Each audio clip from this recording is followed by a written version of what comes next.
When America took revenge. Now, I'm curious about this one. Like, revenge for what? Like, was it some kind of like retaliation for an invasion attempt or something like that? Some kind of espionage? What happened here? It's April the 18th, 1943, and a squadron of P-38s races low over the waves of the Pacific. In the formation, First Lieutenant Rex Barber struggles under the oppressive heat of the cockpit, but he soldiers on, aware that they're on the hunt for the highest profile target of their careers, Admiral Issaroku Yamamoto, the man who orchestrated Pearl Harbor, who flaunted that he'll negotiate peace at the White House. The American squadron presses on, the shore of Bougainville coming into view. Rex Barber scans the skies. Intelligence had been very specific. 1 Betty bomber and 2 flights of 3 Zeros, right here, right at this time. Their plan is simple and calculated. 12 Lightnings are going to climb high and cover them from above, while remaining P-38s, a 4-man killer group, will focus entirely on the bomber with the target. They almost reach Bougainville when the radio signal comes in. Bogies, 11 o'clock high. As if on cue, an enemy formation emerges between the clouds. 6 Zeros, however, not 1, but 2 Betty bombers. Okay. American pilots are taken aback. So more than the Americans were anticipating. Their plan is falling apart. Which one of them is Yamamoto's? We'll have to take them both. Roger. The formation slams their throttles to full, charging into battle. All around Barber, 12 of his squad mates climb rapidly into the sky, taking position as top cover and leaving the 4 chosen to perform the daring charge. But there's more problems. First Lieutenant Besby Holmes' drop tanks aren't coming off. Barber is nervous to see Holmes dive out of formation, picking up speed to shake off the tanks. Wingman Raymond Hine quickly follows to protect him, cutting the killer's flight numbers in half. Their chances are worse than ever. They have double the targets and half the fighters. Yamamoto is right in front of them.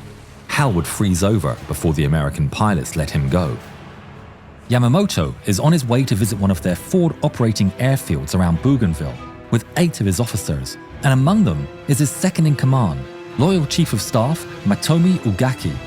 Ugaki is dozing off in his seat when unexpectedly one of their Zero escorts races past and slows right in front of his Betty's nose, shaking his wings. Has he been Confused, Ugaki takes a closer look and realizes the pilot is waving his hand, frenetically pointing at something. Then suddenly, the radio operator shouts for the pilot to dive, and the Betty breaks into an abrupt, evasive maneuver. I'm guessing these planes, the Zeros, didn't have like the radar that planes have today, where you can see enemy ships or other ships, planes, where they are without looking at them. The officers all hang on for dear life as the Japanese bomber plunges into a desperate dive. Ugaki is trying and failing to spot Yamamoto's aircraft. Outside, 3 Zeros dive for the pair of incoming P-38s, desperate to stop the attack. Lanphier breaks formation, climbing to attack the Japanese fighters head-on and leaving Barber to charge in alone. Lanphier opens fire and the Zeros respond in kind, with tracers crisscrossing in the sky. Lanphier's unfazed as low-caliber guns strike him in the wings, the sounds reverberating through the fuselage like hail. He holds the trigger down, unleashing his weapons until the Zeros are forced to pull off from the collision course. Barber, though, carries on, leaving the melee behind. The adrenaline, that would be surging through these pilots at this point. Hearts just beating out of their chest. Before him, the 2 Bettys separate in opposite directions. He picks one at random and gives chase. But he's not alone. Suddenly, a tracer streaks past just in front of his cockpit. A Zero from Lanphier's fight has chased him down and is firing in from above. The tracers continue to zip past his windshield. He fights the urge to pull away and aims his sights square on the bomber. Barber pulls the trigger and unleashes a hail of 50 caliber and 20mm fire. The shells rip through the enemy aircraft, parts full away No from the chance. engine cowling, and a plume of oil pours out of the machine. Uh-oh. But Barber is relentless. He holds the trigger down, even as he hears and feels his own aircraft being hit from behind. He'll have to take this bomber, even if it's the last thing he ever does. But then, the Zero hounding him roars past, giving him a few vital moments of reprieve. Barber takes a better aim and continues dismantling the bomber, tearing it apart as he chases it all the way down to treetop height. Then, suddenly, the bomber pulls up out of control and rolls in the air. Barber immediately dodges, barely missing the bomber's wing as it tumbles out of control and crashes into a tree below, exploding into a massive fireball. Barber looks back over his shoulder to see a column of black smoke rising from the green. It's down. What's next? He sets off for the next one. But 3 more Zeros intercept him from above. They open. Gosh, man, it's just insane that, like, you know, these pilots, anything can happen. Like, split second, it's all over. Like, but they're just focused on getting the job done. Fire, and Barber dodges, diving away for speed as he listens to the enemy bullets striking the wings and tail, the crackle of impacts echoing through the fuselage. Barber skims the treetops, dodging left and right in a desperate fight for survival. The 3 enemies are refusing to ease up.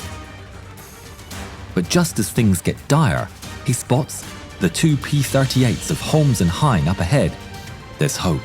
He flies towards them, praying for them to see him. To his luck, his prayers are answered. The pair of lightnings turn straight towards him, charging in to the rescue. But muzzle flashes shine on their noses. His heart sinks. Time slows to a crawl as the friendly tracers barrel down straight towards him. He holds his aircraft steady, and the shells streak by all around him. He's surrounded by lead. Shots allied an enemy enveloping his machine. Oh my God. Time must just be slowing right down for him right now. If one just, you know, accidentally comes straight for him, one of the friendly rounds, could that penetrate this cabin here? The cockpit? The lightnings come closer and closer, guns blazing, until they roar past overhead. And suddenly, the skies fall to an abrupt calm. Barber looks back, shaken. All the aircraft are gone. The P-38s are speeding off, and the Zeros have been scattered by the 2 lightnings' daring attack. He takes a deep breath and sets off for the last Betty. Holmes and Hine turn back around after saving Barber's tail. The shot had been risky, but it had worked, and now they chase after the last remaining bomber. Holmes hunts it down as it tries to escape, skimming the waves out to sea. Holmes opens fire, dumping as much ammunition as he can into the massive target. But the aircraft stubbornly remains aloft as it fills more and more of his windshield. Go down or blow up. Damn it. He keeps up the attack for as long as he dare, before dodging low, sending his P-38 roaring through the gap between the enemy Oh my God, but the ocean as well. Like, if he's just too low, he's going to get caught up in the water. and the sea. Rex Barber watches his squadmate narrowly avoid collision with a severely wounded Betty, but then he quickly realizes that the target is still flying. He dives in without skipping a beat and gets right on the bomber's tail. Oh, that's the enemy. I got confused there. And pulls the trigger. His volley strikes the fuel tank and detonates the fumes. The bomber is engulfed in flames and plunges into the sea. Barber has no time to react, and he flies straight into the explosion with flames surrounding his aircraft.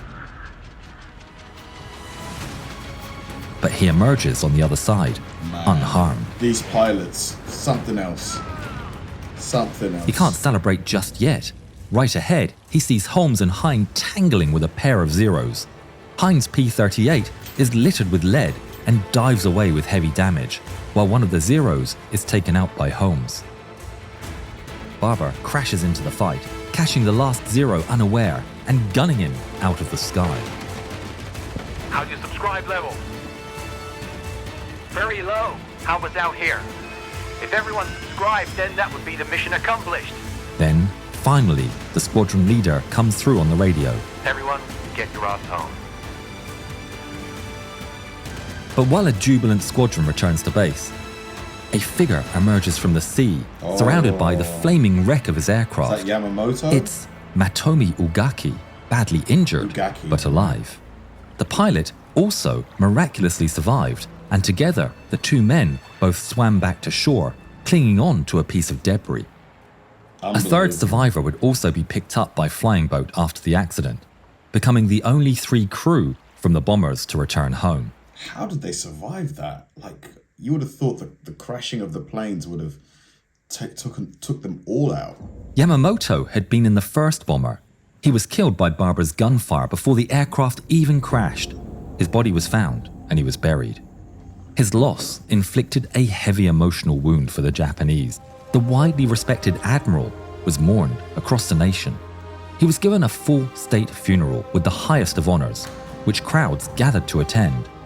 Very few were affected harder than Ugaki, who never forgave himself for surviving the attack. He would write about the events in his diary, recalling, "Tracers flashed by our wings and the pilot frantically maneuvered to evade. I waited impatiently for the airplane to return to horizontal position so that I could observe the Admiral's bomber.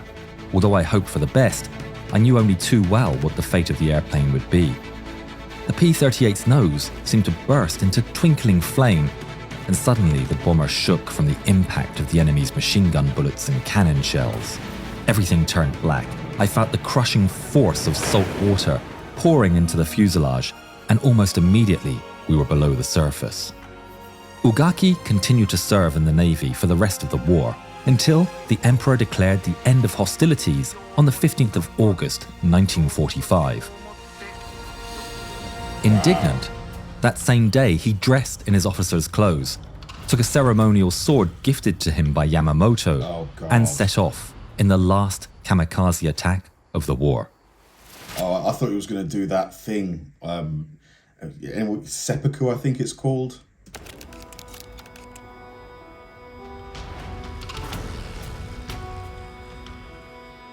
On the American side, the death of Yamamoto was received with great fanfare, but not all was celebration. Tragically, First Lieutenant Raymond Hine would never make it home. His crippled P-38 gave out underneath him somewhere in the return flight. Every member of the flight would be given the Navy Cross for their involvement in the attack. Rex Barber would survive the war and return home, passing away on July the 26th, 2001. Wow. Unbelievable video. I mean, the mentality of the soldiers and the pilots that took part in World War II, just different breed. Like, they didn't have anywhere near the capabilities that modern soldiers have and pilots have. And not to say that the modern soldiers are any less brave, but like, these guys on any given day, that was it for them. You know, that was it. Like, the guy who had the 2 friendlies coming towards him and the tracer rounds were going past, if one of those is just slightly off, that's him gone. Just insane. Thanks for watching, guys, and I'll see you in the next one.